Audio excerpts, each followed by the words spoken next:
प्रिय भक्तों, शनिवार के दिन जो भी भक्त सूर्य पुत्र भगवान शनि देव जी के इस मंत्र का जाप करता है या सुनता भी है, उसका बुरे से बुरा समय भी अच्छे समय में बदल जाता है।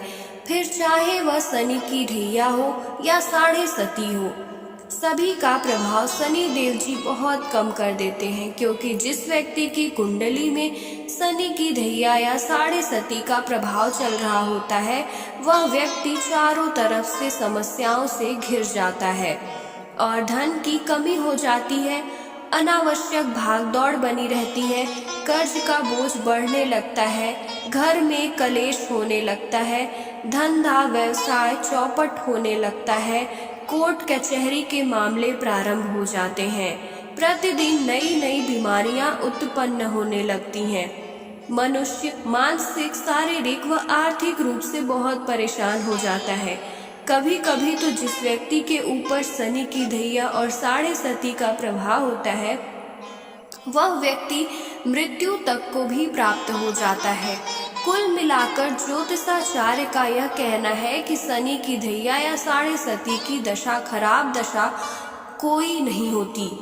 प्रिय भक्तों, शनि की ढैया साढ़े सती प्रत्येक मनुष्य के जीवन में कई बार आती हैं, और जब जब यह दशाएं मनुष्य के जीवन में आती हैं तो मनुष्य को आदि व्याधि से घेर लेती हैं। प्रिय भक्तों, ज्योतिष आचार्य का तो यहाँ तक कहना है कि जिस व्यक्ति के ऊपर शनि की ढैया या साढ़े सती का प्रभाव चल रहा होता है, वह व्यक्ति अगर अपने हाथ से कोई पशु जैसे गाय, भैंस, बकरी, बैल आदि खरीदकर घर लाए तो वह पशु भी मृत्यु को प्राप्त हो जाता है।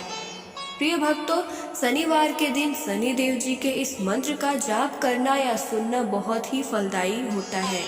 अगर आप उपरोक्त सभी समस्याओं से पीड़ित हैं, भविष्य में इन समस्याओं से बचना चाहते हैं, तो प्रत्येक शनिवार को शनि देव जी की इस मंत्र का जाप अवश्य करना चाहिए। प्रिय भक्तों, शनि देव का यह मंत्र बहुत ही सरल है, उसे कोई भी व्यक्ति जाप कर सकता है। जो भी व्यक्ति भक्त शनि देव का यह मंत्र जाप करता है या सुनता भी है, वह कभी भी उपरोक्त समस्याओं से पीड़ित नहीं हो सकता है, उसका जीवन सुख में व्यतीत होता है। प्रिय भक्तों, आइए सच्चे मन से सूर्य पुत्र शनिदेव जी महाराज का यह दिव्य मंत्र सुनते हैं। लेकिन उससे पहले अगर आप भी चाहते हैं कि शनि देव जी की महाराज की कृपा आप पर हमेशा सदा बनी रहे, तो इस वीडियो को दिल से एक लाइक अवश्य करें और आगे भी ऐसे ही वीडियो को देखने के लिए हमारे चैनल को ज़रूर सब्सक्राइब कर दें और कमेंट में जय शनिदेव लिखना ना भूलें।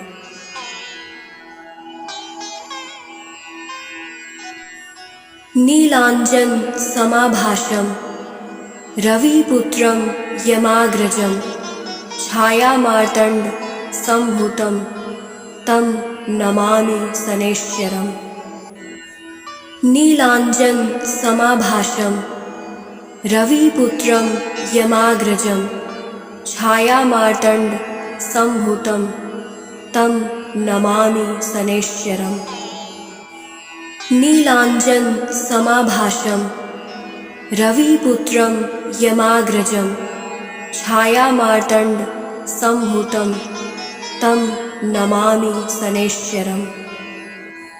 नीलांजन समाभाषम रविपुत्रम यमाग्रजम छाया मार्तंड संभूतम तम नमामि शनैश्चरम्। नीलांजन समाभाषम रविपुत्रम यमाग्रजम छाया मार्तंड संभूतम तम नमामि शनैश्चरम्। नीलांजन समाभाषम रविपुत्रम यमाग्रजम छाया मार्तंड संभूतम तम नमामि शनैश्चरम्। नीलांजन समाभाषम रविपुत्रम यमाग्रजम छाया मार्तंड संभूतम तम नमामि शनैश्चरम्। नीलांजन समाभाषम रविपुत्रम यमाग्रजम छायामार्तण्ड संभूतं तं नमामि शनैश्चरम्। नीलाञ्जन समाभासं रविपुत्रं यमाग्रजं छायामार्तण्ड संभूतं तं नमामि शनैश्चरम्। नीलाञ्जन समाभासं रविपुत्रं यमाग्रजं छायामार्तण्ड संभूतं तं नमामि शनैश्चरम्।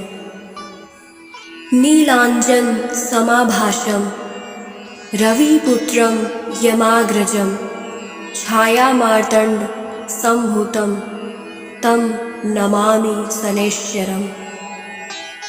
नीलाञ्जन समाभासं रविपुत्रं यमाग्रजं छायामार्तण्ड संभूतं तं नमामि शनैश्चरम्। नीलाञ्जन समाभासं रविपुत्रं यमाग्रजं छायामार्तण्ड संभूतं तं नमामि शनैश्चरम्। नीलाञ्जन समाभासं रविपुत्रं यमाग्रजं छायामार्तण्ड संभूतं तं नमामि शनैश्चरम्।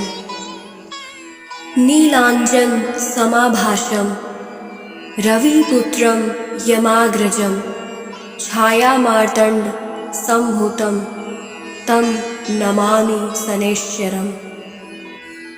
नीलाञ्जन समाभासं रविपुत्रं यमाग्रजं छायामार्तण्ड संभूतं तं नमामि शनैश्चरम्। नीलाञ्जन समाभासं रविपुत्रं यमाग्रजं छायामार्तण्ड संभूतं तं नमामि शनैश्चरम्।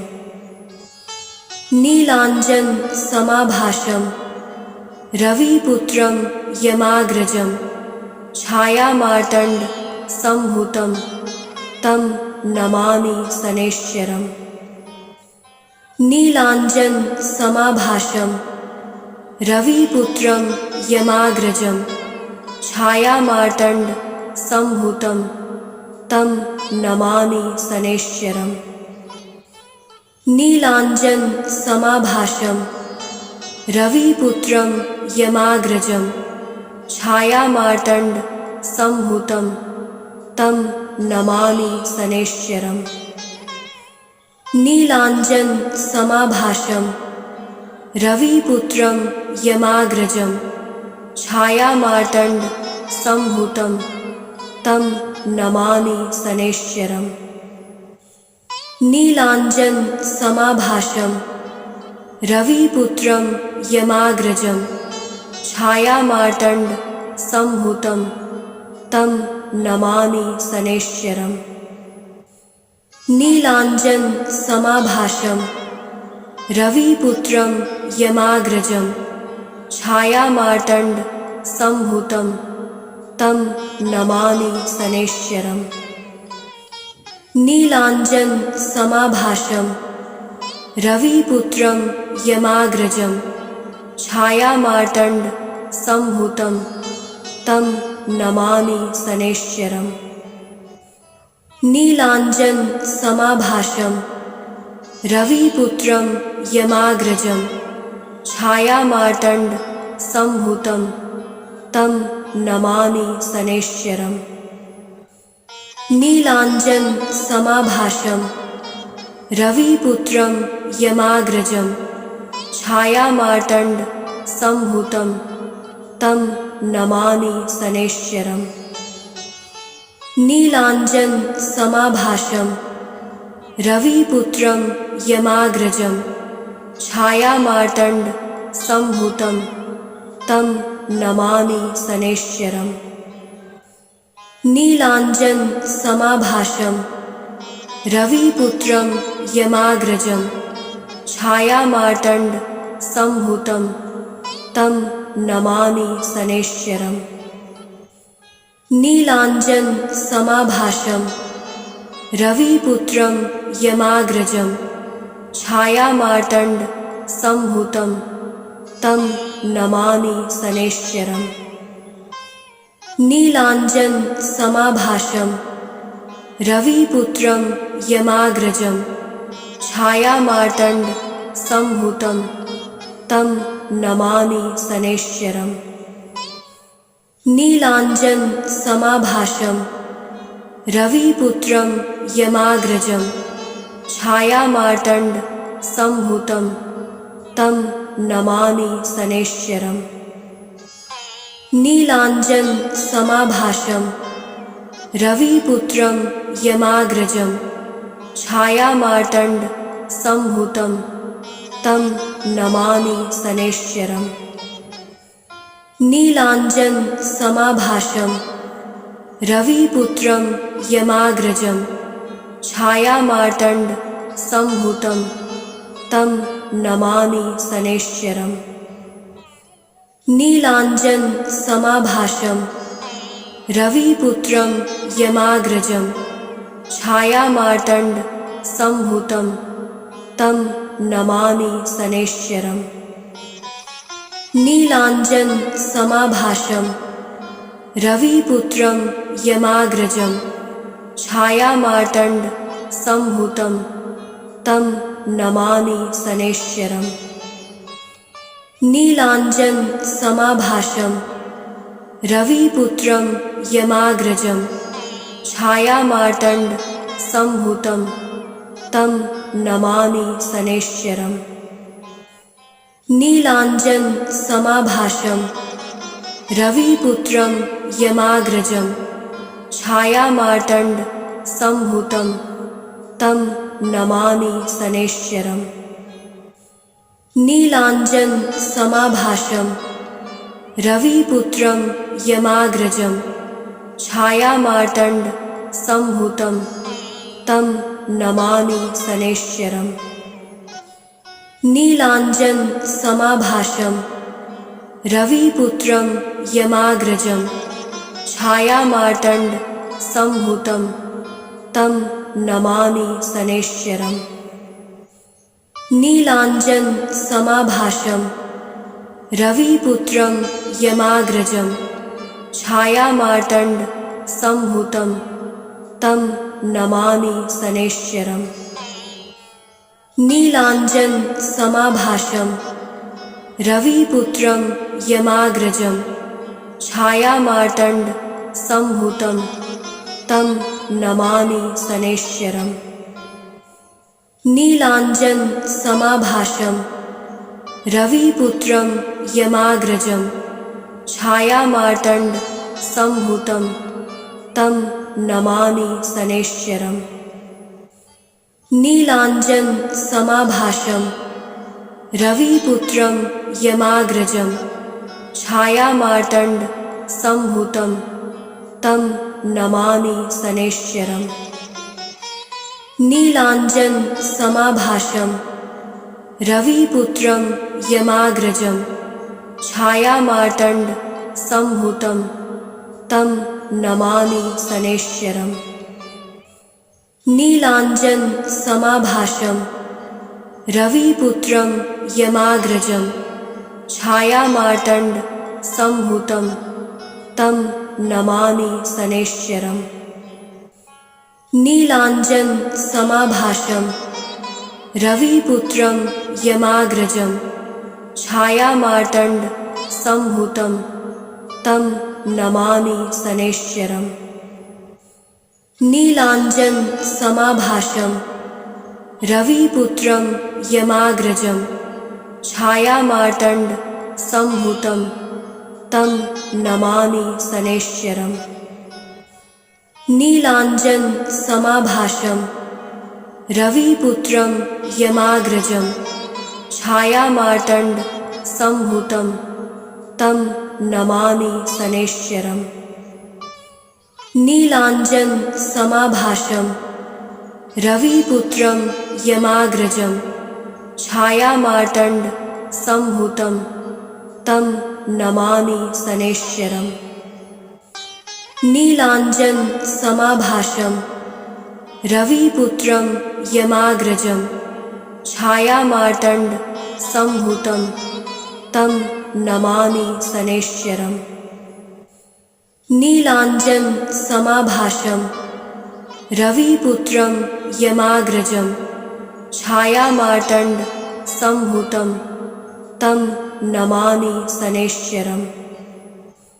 नीलाञ्जन समाभासं रविपुत्रं यमाग्रजं छायामार्तण्ड सम्भूतं तं नमामि शनैश्चरम्। नीलाञ्जन समाभासं रविपुत्रं यमाग्रजं छायामार्तण्ड सम्भूतं तं नमामि शनैश्चरम्। नीलाञ्जन समाभासं रविपुत्रं यमाग्रजं छायामार्तण्ड सम्भूतं तं नमामि शनैश्चरम्। नीलाञ्जन समाभासं रविपुत्रं यमाग्रजं छायामार्तण्ड सम्भूतं तं नमामि शनैश्चरम्। नीलाञ्जन समाभासं रविपुत्रं यमाग्रजं छायामार्तण्ड सम्भूतं तं नमामि शनैश्चरम्। नीलाञ्जन समाभासं रविपुत्रं यमाग्रजं छायामार्तण्ड सम्भूतं तं नमामि शनैश्चरम्। नीलाञ्जन समाभासं रविपुत्रं यमाग्रजं छायामार्तण्ड सम्भूतं तं नमामि शनैश्चरम्। नीलाञ्जन समाभासं रविपुत्रं यमाग्रजं छायामार्तण्ड सम्भूतं तं नमामि शनैश्चरम्। नीलाञ्जन समाभासं रविपुत्रं यमाग्रजं छायामार्तण्ड सम्भूतं तं नमामि शनैश्चरम्। नीलाञ्जन समाभासं रविपुत्रं यमाग्रजं छायामार्तण्ड सम्भूतं तं नमामि शनैश्चरम्।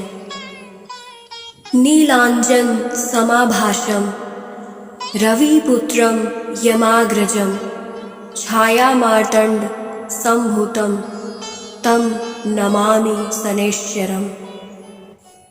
नीलाञ्जन समाभासं रविपुत्रं यमाग्रजं छायामार्तण्ड सम्भूतं तं नमामि शनैश्चरम्।